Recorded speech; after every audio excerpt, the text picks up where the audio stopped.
This is ChestertonRadio.com. J-E-L-L-O.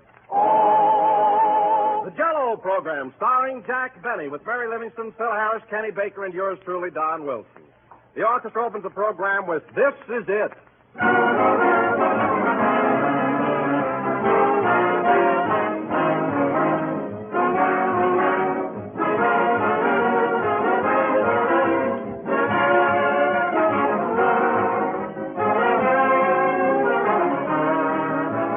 The season opens. Marbles, skipping rope, bicycles, baseball, new hats for wives, and seed catalogs for husbands.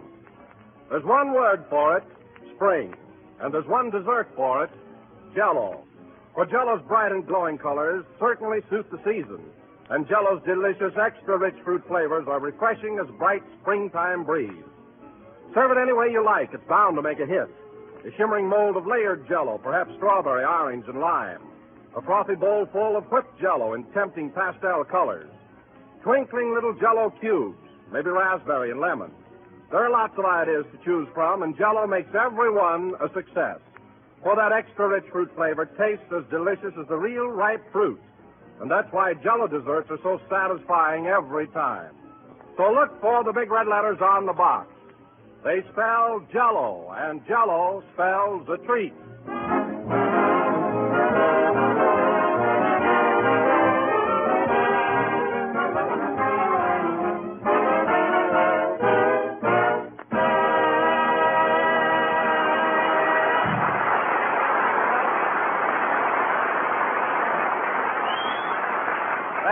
This is it, played by the orchestra. Now, ladies and gentlemen, every Sunday at this time it is my custom to bring you Jack Benny. Tonight, however, Jack is confined to his house with a slight cold. Slide, I went to see him this morning, and there was a man with a sickle sitting on his bed.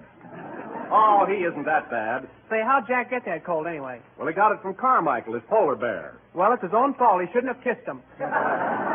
It wasn't that. Jack's been taking care of him, and that's how it happened. Boy, between Jack and that polar bear, Rochester sure got his hands full. He certainly has. Well, anyway, let's get on with the program. Now, folks, inasmuch as Jack is unable to be here tonight, Phil, Kenny, and I are going to try to bring you our own little show, which we hope you will. Jeepers creepers, I ain't closed my peepers. Jeepers creepers, I ain't shut my eyes. Rochester. Concho, get up. I can't hold my head up. Concho. Rochester, quiet. I feel bad enough without that Central Avenue serenade. Hand me that cough medicine, will you? Here you are. Thanks. This room sure is funny sight. You in one twin bed and that polar bear in the other. Well, what's funny about it? If there was a walrus on the sofa, you'd look like Alice in Wonderland. Oh, don't be so fantastic. Quiet, Carmichael. Daddy's right here with you. Quiet now. I can't understand why you didn't put that bear in the other room. Well, because you wouldn't take care of him, that's why. I asked you to do me a little favor, and you refused. A little favor? You wanted me to open his mouth and swab out his throat. Well? Man, that's just bad casting.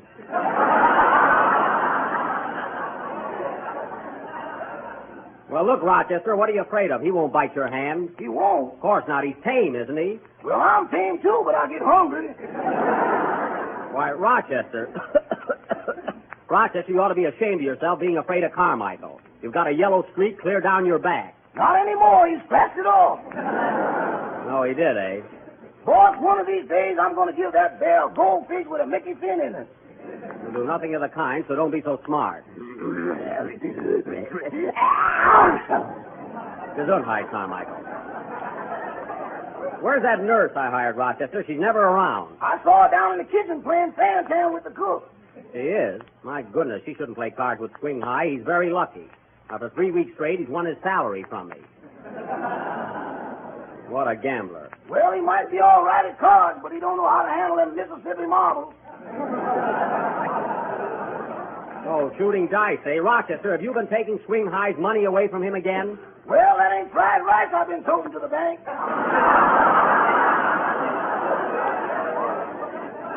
Now, I want you to stop with that dice shooting immediately. You're wearing out all your uniforms at the knees. Now, go in the kitchen and get the nurse.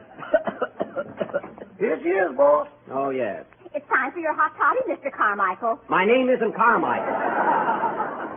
I told you 1,000 times Carmichael is that bear in the other bed. Oh, that's right. Do you mind if I put an X on your forehead? No, go right ahead. I want you to be happy here. Now, look, Miss... Latouche. Oh. Well, Miss Latouche, I wish you'd take my temperature. I think I'm getting a fever. Okay. As soon as I give the bear his hot toddy. Now, come on, Carmichael. Open your mouth. Better be careful, nurse. Man, look at those teeth. Carmichael, drink this hot toddy. Hey, you certainly are a brave girl. How old are you, Miss Latouche? Just 20. 20, eh? You better leave that bear alone so you can vote next year.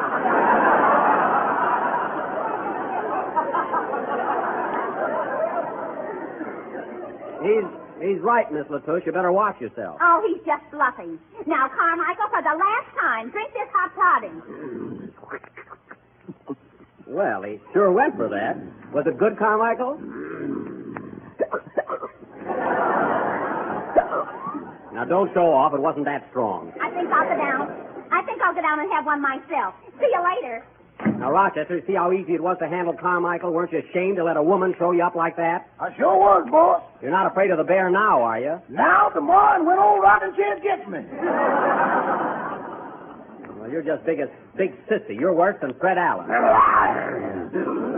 There he goes again. Every time I mention that fellow's name, Carmichael has a fit. Yeah, why is that? Well, you see, Allen is part Eskimo, and they're natural-born enemies. Now, look, Rochester, you better call the doctor and tell him to come over here right away. I keep getting chills all the time. And answer the door. Okay, boss.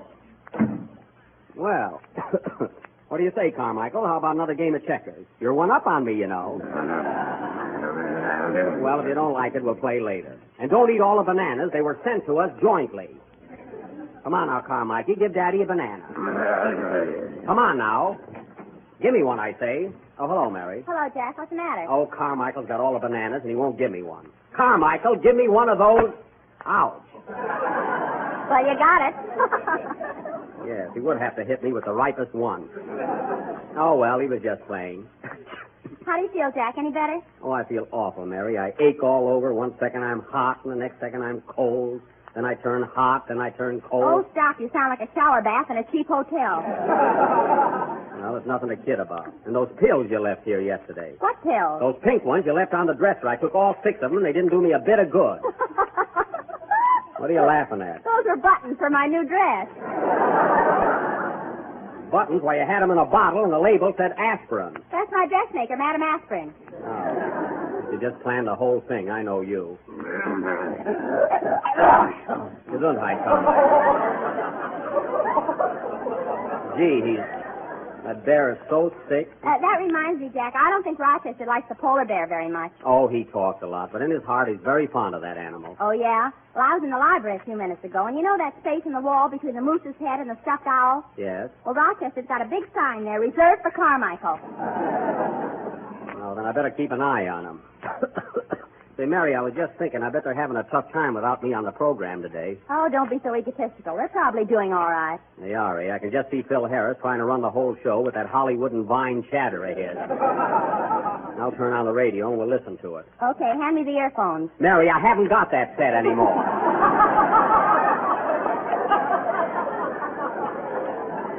I got a new one.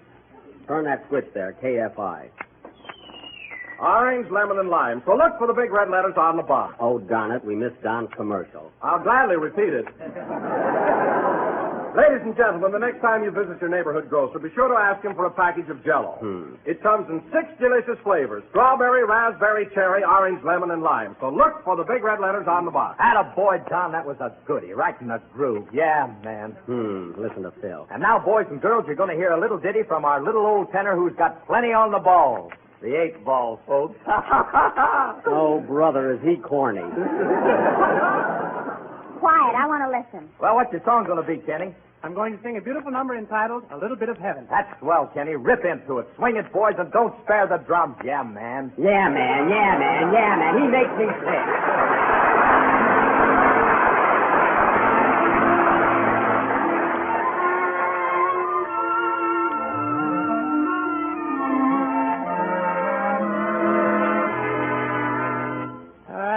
ever heard the story of how Ireland got its name, I'll tell you so you'll understand from whence old Ireland came. No wonder that we're proud of that dear land across the sea, for he's the way me dear old mother told the tale to me. Sure, a little bit of heaven fell from out the sky one day and nestled on the ocean in a spot so far away. And when the angels found it, sure it looked so sweet and fair. They said, suppose we leave it, for it looks so peaceful there. So they sprinkled it with sawdust just to make the sandlot grow. 'Tis the only place you'll find them, no matter where you go. Then they dotted it with silver to make its lake so grand. And when they had it finished, sure they called it Ireland.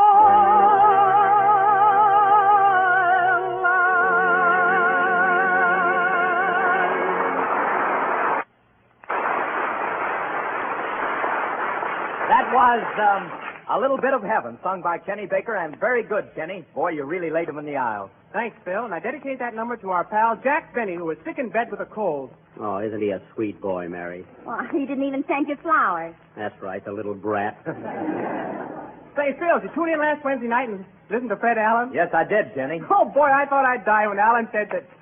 Darn it, I wanted to hear that. Who turned off the radio? Carmichael. Oh, yes, he just hates Alan. Say, Mary, did you hear him last Wednesday night? I sure did, and he certainly exposed you, you big faker. Faker? What are you talking about? Well, Alan had the real Jack Benny on his program, and they proved you were an imposter. Imposter? Yes, you can't get away with it forever, Maxwell Stroud. Maxwell Stroud? Let me get this straight. Did he say that my right name was Maxwell Stroud and the fellow on the program was the real Jack Benny? Absolutely. He said that when you were both babies, they got you mixed up in the hospital. Well, now, that's just a big lie because I wasn't born in a hospital. I was born in a taxi cab. And I better say it was a yellow one, or Alan will say it next Wednesday and get a big laugh.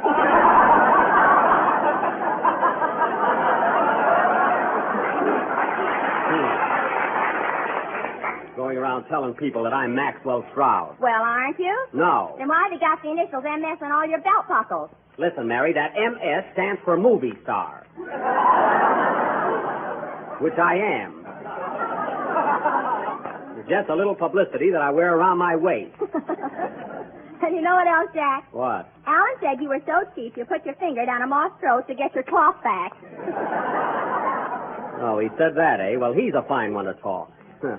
Any man that'll open a can of sardines, eat the fish, use the can for a cigarette case, and then have the key made into a button hook, well...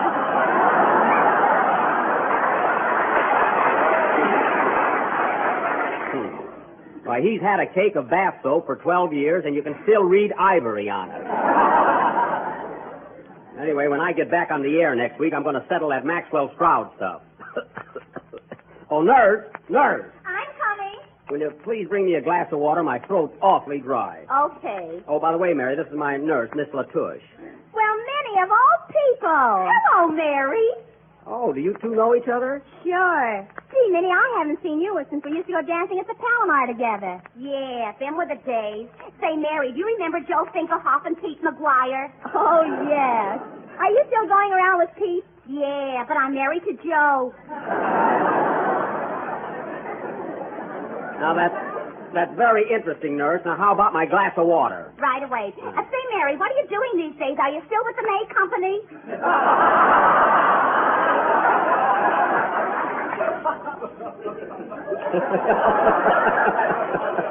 No, I'm in radio. Oh, radio? Who are you working for? I don't know. It's either Jack Benny or Maxwell Stroud. Mary.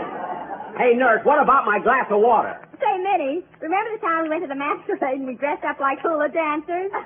I'll say. away, and someone dropped a piece of ice down my back, and I won first prize.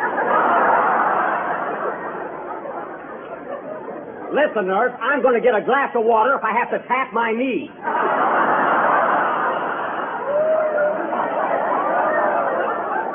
My goodness. All right, keep your shirt on. I'll be right back, Mary. What I have to go through for a little glass of water. I'm so thirsty I could drink a gallon. Carmichael, I said gallon, not Allen. Don't be so touchy. Gee, he hates Allen. Say, boss, Yes, Rochester. here's some flowers just came for you. 3 beautiful roses.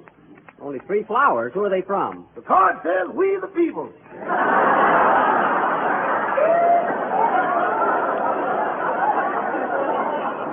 Oh, my public. Incidentally, Rochester, while I've been in bed here with nothing to do, I've gone over our monthly accounts, and there are a few items I don't understand. Is that so? Yes. I'd like to know where all that money's been going to. I'll be back in a minute, boss. There's somebody at the door. There's nobody at the door. Now, come here. Excuse us a minute, Mary. Go right ahead. Don't mind me. Now, look, Rochester, I don't know what kind of a system you've been using, but our food bill is something fierce. It is kind of high. Hi. Now, look here. Last month alone, caviar, $95. I don't remember eating any caviar. I got that for myself. Oh, you did. Now, look, Rochester, I like caviar, too, but I can do without it. I know, boss, but with me, it's a magnificent obsession. I don't care if it's from the picture of the same name. You gotta cut it out. And all this scribbling and abbreviation. Look at this. PCTTHOMDO, $25. What in the world is that? You won't like that one. Never mind whether I like it or not. What does PCTTHOMDO stand for? Pork chops to take home on my day off.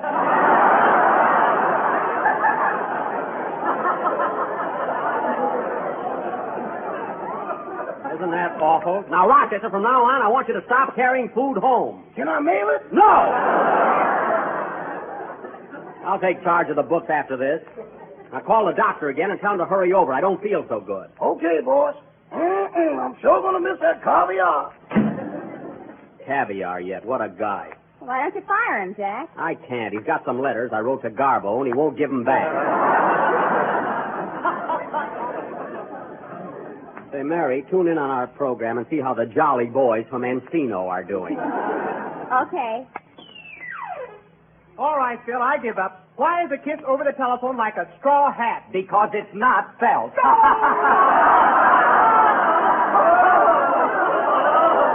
Oh, I've got that big laugh. He probably hit Kenny in the face with a pie. I wouldn't be a bit surprised. And now, folks, the boys in the band and myself are going to entertain you with a little swing number. Yeah. A little song entitled, Mother Feeds the Baby Garlic So She Can Find Him in the Dark. How's that one, folks? Are you listening? Yes, you big fool! That is positively cruel. Oh, nurse! Nurse, where's my water? Oh, yes. Do you want ice in it? I don't care if the Queen Mary's in it. Get me a glass of water. Feed the baby garlic. Wait till I see him next week.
That was Honolulu, played by the orchestra and conducted by His Majesty of Rhythm, Phil Harris. Just call me Madge, yeah.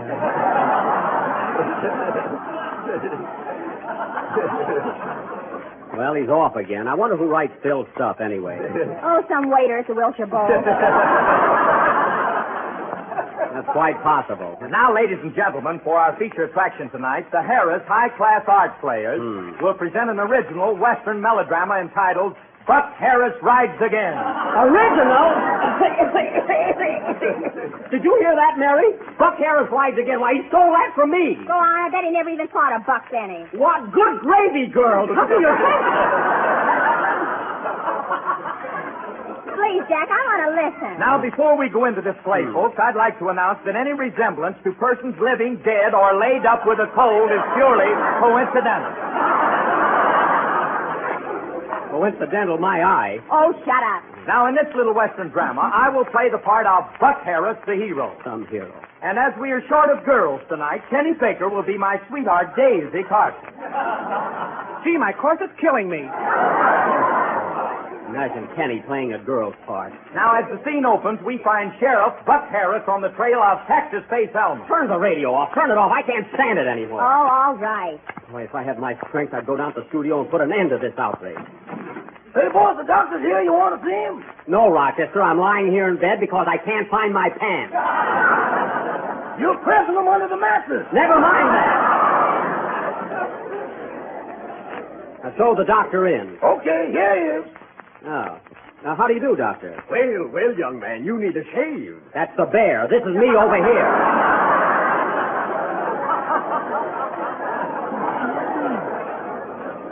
By the way, Dr. Nelson, I'd like you to meet Miss Livingston. Really? Are you the Mary Livingston? Yeah, you want to make something out of it? Mary. Well, Doc, now that you're here, I wish you'd look me over. I feel much weaker today. All right, just open your pajama coat and I'll take a look at your chest. Okay. There you are, Doc. My, you're kind of caved in there. Yeah. Get a load of that chest. It looks like Laurel Canyon. Oh, don't be so funny. Watch your cigarette, Doc. That's my mouth, not an ashtray. Pardon me. Now, let's see. Oh, so you're not Maxwell Stroud, eh? What are you talking about? So you're not Maxwell Stroud? No, I'm not. Then what's that MS tattooed on your chest? That's Morrison Silvers, my old vaudeville agent. They used to brand their clients.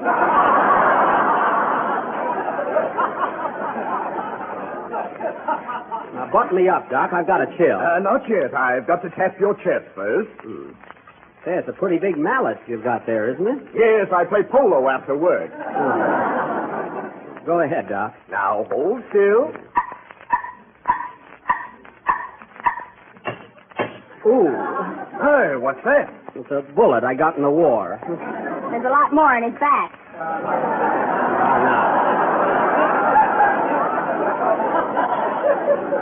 Now, hurry up, Doc. I've got an awful chill here. All right, now you stay in bed and keep warm. And if you want me during the night, I'll be under a table at the Coconut Grove. So long. So long.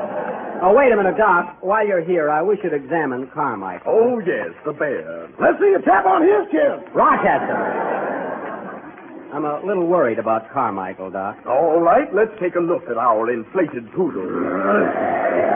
Now, open your mouth, Carmichael. Come now, open your mouth. You see how easy the doctor handles him, Rochester? Yes, sir. My. He's got a pretty heavy cold, hasn't he, Doctor? Cold nothing. This polar bear is suffering from a bad case of measles. Measles? Why, that's impossible. Oh, yeah? I'll bet you $10 that under his fur there are little red spots. Now, that's silly. Spots under his fur. Let's rip it off and find out. Rochester, get out of here. Well, what do you think we ought to do, Doc? You just keep him warm and quiet, and I'll drop back in the morning. Goodbye. Goodbye, Doctor. Goodbye, Miss Livingston. Goodbye, Quack. Bear hasn't any more measles than I have. Tune in the radio, Mary, and see what Buck Harris is doing. Okay. So, ladies and gentlemen, Sheriff Buck Harris, having finished a hearty lunch that was topped off with a dish of tempting, delicious Jell-O, garnished with sliced bananas and whipped cream, Leave it to Don. is now on his way to visit his sweetheart, Daisy Carson. This ought to be good. We now pick up Buck Harris riding over the prairie. Imagine Harris on a horse. Yeah, I'll bet it's got a Marcel mane. Yeah, and a finger wave in the tail. Woo, partner. Woo, woo. Partner, that's my horse. Well, here's Daisy's house now. I'll see if she's in. Come in. Hello, Daisy. Hello, tall, dark, and puffy eyes.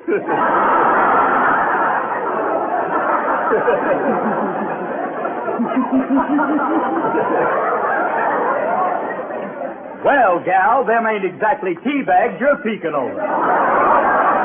Did you hear that, Mary? They're doing the same kind of jokes we did. Come on, Daisy. How about a little kiss? No, 1,000 times no. Come on, Daisy. Why won't you kiss me? My girl will get jealous. Mary, turn that radio off. That's the silliest thing I've ever heard. What's the matter with you anyway? What's the matter with me? They're ruining my program. That's what they're doing. I'm going right over to NBC Studio and put a stop to this whole thing. You can't go out of the house, Jack. I can, too. My cold isn't so bad. It's not that. Take a look at your face in this mirror. My face? Here, look at those spots breaking out. What? Oh, for heaven's sake, I got the measles. Darn you, Carmichael. Rochester, call the doctor back. Okay, boss, and if I get in the mail in the next 2 weeks, hold it. Rochester, come back here.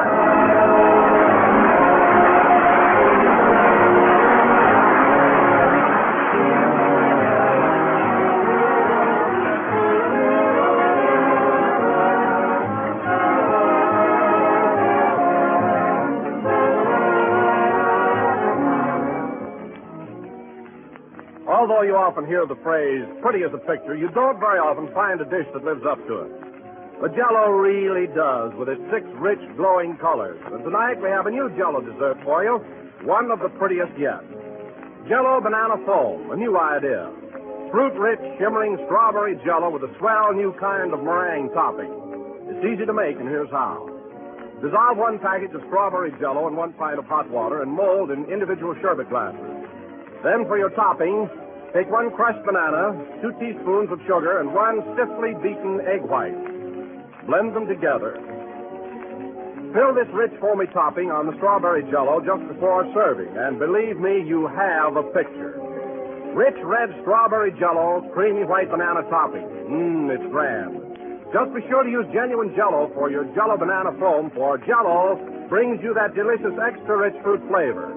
So get some strawberry Jell-O tomorrow and try this new dessert.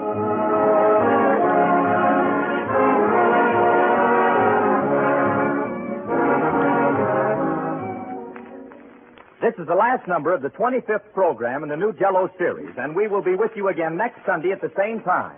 So be sure and listen in for further adventures of Buck Harris. Oh, yeah, we'll see about that. Shut up. Good night, folks.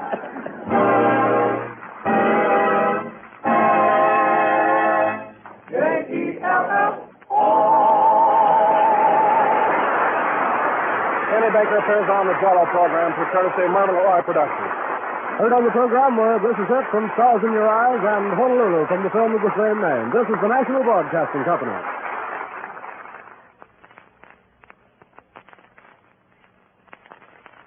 This is Chesterton Radio, your home for podcasts of works by G.K. Chesterton, plus drama, comedy, mystery, science fiction, big bands, and much more. The soundtrack to your Chesterton day at chestertonradio.com.